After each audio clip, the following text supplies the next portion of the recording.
अऊज़ुबिल्लाहि मिनश्शैतानिर्रजीम बिस्मिल्लाहिर्रहमानिर्रहीम। अस्सलाम वालेकुम दोस्तों, आप देख रहे हैं फैक्ट्स पॉइंट।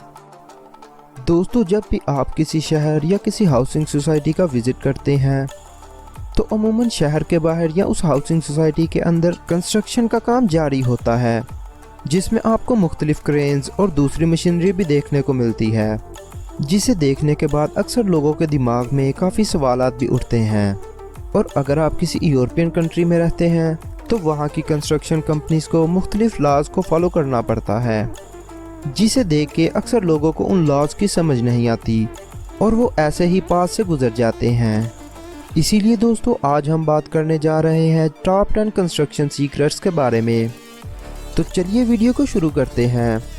वीडियो शुरू करने से पहले मैं नए नाजरीन से गुजारिश करूंगा कि वो इस चैनल को सब्सक्राइब कर लें और बेल के आइकन को दबाएं ताकि उनको हर अपडेट वक्त पर मिल सके। और इस वीडियो को लास्ट तक ज़रूर देखें और देखने के बाद कमेंट सेक्शन में अपनी राय का ज़रूर इजहार कीजिएगा। Number 10, the job box. दोस्तों, हम में से अक्सर लोगों ने ये मुशाहिदा किया होगा कि जब भी कोई कंस्ट्रक्शन साइट बंद होती है, ख्वाह वो डेली इवनिंग में हो या वीकेंड पे, तो उस कंस्ट्रक्शन साइट में मौजूद किसी क्रेन के साथ एक कंटेनर को हवा में ही लटकता छोड़ दिया जाता है। दोस्तों, जैसा कि आप इस तस्वीर में भी देख सकते हैं, और दिखने में ये ऐसा ही लगता है कि जैसे कोई लेजी ड्राइवर इस क्रेन को रास्ते में छोड़कर कहीं चला गया हो। दोस्तों, ऐसा करने का मकसद कंस्ट्रक्शन साइट पर मौजूद कीमती सामान को महफूज बनाना है, और ऐसा करने से कंस्ट्रक्शन साइट पर मौजूद कीमती सामान जैसा कि जनरेटर्स वगैरह और छोटी मशीनरी को ना सिर्फ चोरी होने से बचाया जा सकता है बल्कि उनको मौसमी असरात से भी बचाया जाता है। दोस्तों, इसी वजह से उस हवा में लटकते हुए कंटेनर को जॉब बॉक्स का नाम दिया जाता है। दोस्तों, नंबर 9 पर आता है how did it get up there. दोस्तों, जैसा कि हम सब लोगों ने देखा होगा कि किसी भी कंस्ट्रक्शन साइट पर क्रेन्स हमेशा वर्किंग स्टेशन या बिल्डिंग से ऊंची रहती हैं, और जब बिल्डिंग के तमाम फ्लोर्स मुकम्मल हो जाते हैं तो क्रेन्स फिर भी उस बिल्डिंग से ऊंची रहती हैं। दोस्तों, यहाँ सवाल ये पैदा होता है कि बिल्डिंग्स को खड़ा करने के लिए तो क्रेन्स की मदद ली जाती है, लेकिन क्रेन्स को किसके ज़रिए खड़ा किया जाता है? अक्सर लोग ये सोचते होंगे कि उन क्रेन्स को भी किसी दूसरी बड़ी क्रेन की मदद से खड़ा किया जाता होगा, हालांकि ऐसा बिल्कुल नहीं है। दोस्तों, जो भी क्रेन्स आपको किसी कंस्ट्रक्शन साइट पर दिखाई देती हैं वो स्टार्टिंग से ही उतनी बड़ी नहीं होती जितनी आपको दिखाई देती हैं, बल्कि दोस्तों तमाम क्रेन्स छोटे छोटे हिस्सों पर मुश्तमिल होती हैं, जिनको नट बोल्ट्स के ज़रिए जोड़कर अपनी मर्ज़ी के मुताबिक किसी भी साइज़ का बनाया जा सकता है, जबकि जुड़ने के बाद वो बहुत ह्यूज लगती हैं। दोस्तों, नंबर 8 पर हम बात करेंगे मॉकअप्स की। दोस्तों, जैसा कि हम सब लोग जानते हैं कि किसी भी कंस्ट्रक्शन साइट पर काफ़ी ज़्यादा शोर और पोल्यूशन होता है, और ये पास से गुजरने वालों और उस इलाके के रिहायशियों के लिए काफ़ी परेशान कुन होता है। दोस्तों, इस चीज़ को काउंटर करने के लिए किसी भी बड़ी कंस्ट्रक्शन साइट पे उस जगह का मैप लगा दिया जाता है, जो कि ये दिखाता है कि ये बिल्डिंग फ्यूचर में कैसी दिखेगी।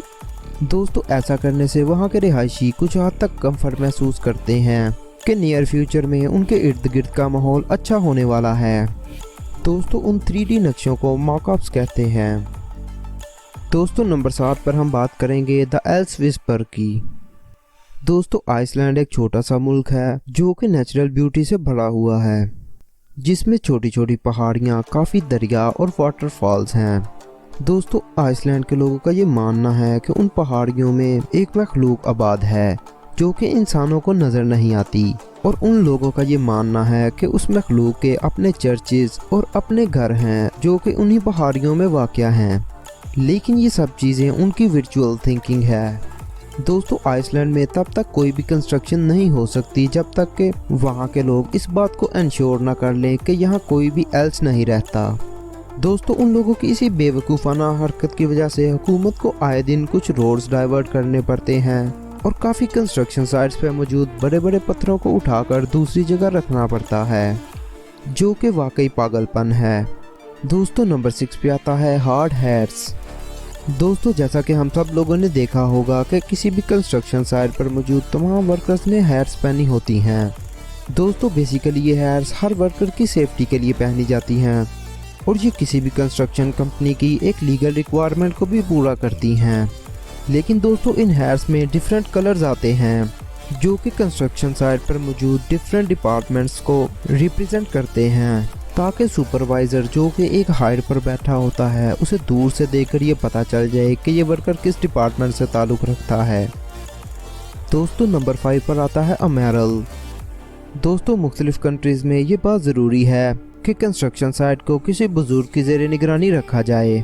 दोस्तों उन रिटायर्ड बुजुर्गों को अमेरल कहते हैं।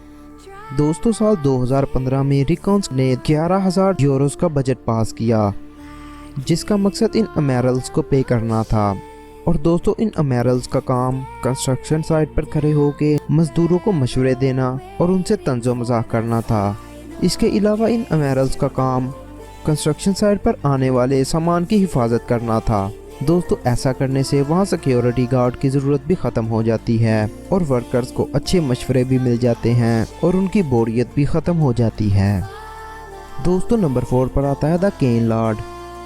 दोस्तों कंस्ट्रक्शन साइट्स पर एक ऑपरेटेंस होता है जो कि मुख्तलिफ रंगों की टोपियाँ पहन सकता है, जिसका कोई मखसूस काम नहीं होता और ना ही वो कोई स्किल्ड लेबर होता है, बल्कि वो छोटे छोटे कामों को अंजाम देता है और वो जिस डिपार्टमेंट का काम करने लगे उसी डिपार्टमेंट की हैट पहन लेता है। नंबर 3 माइस। दोस्तों लंदन का सबसे छोटा पब्लिक स्टैचू जो कि कंस्ट्रक्शन साइट्स पर होने वाली बहस के नतीजे में तश्कील दिया गया था। दोस्तों इस स्टैचू का टॉपिक है पनीर खाने वाले 2 चूहे।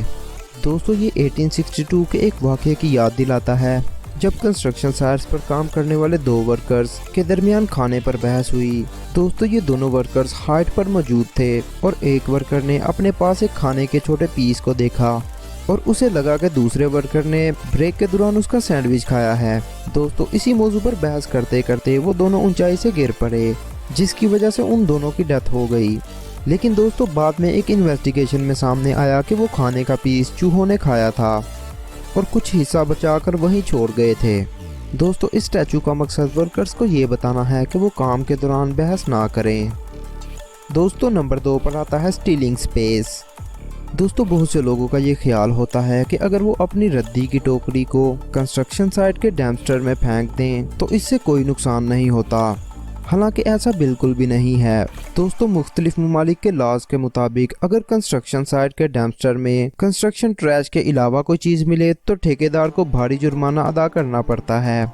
इसके अलावा जब भी डैम्पस्टर भर जाता है तो उसे उठाकर खाली डैम्पस्टर को रखने पर $200 से $400 खर्चा आता है। इसलिए अगर आपके आसपास कोई भी कंस्ट्रक्शन हो रही है तो आपको चाहिए कि अपने घर का कचरा उस कंस्ट्रक्शन साइट के डैम्पस्टर में ना फेंकें, क्योंकि आपकी वजह से उस कॉन्ट्रैक्टर को भारी जुर्माना अदा करना पड़ सकता है। दोस्तों नंबर 1 पर हम बात करेंगे we will build around it. दोस्तों जब भी किसी लार्ज कंस्ट्रक्शन साइट की मंजूरी होती है तो कॉन्ट्रैक्टर्स के रास्ते में कुछ रुकावटें होती हैं, जिनमें से एक उस इलाके में रिहायशी घरों की मौजूदगी होती है। दोस्तों कुछ लोग इतने ज़िद्दी होते हैं कि वो किसी पब्लिक प्रोजेक्ट के लिए भी अपना घर बेचने से इनकार कर देते हैं। दोस्तों चीन में ऐसे घरों को नेल हाउस का खिताब दिया जाता है और वहाँ के रिहायशियों को अपने घर को नेल हाउस के खिताब के साथ ही रहने की इजाज़त मिलती है। दोस्तों नेल का मतलब है कील, जो कि इन लोगों की ज़िद की तरह बहुत सख्त होता है और एक दफ़ा लग जाने पर दोबारा उखाड़ना मुश्किल होता है। और दोस्तों ये नेल हाउसेज अमूमन लार्ज कंस्ट्रक्शन साइट्स के रास्ते में आते हैं, मसलन के किसी हाईवे के रास्ते में।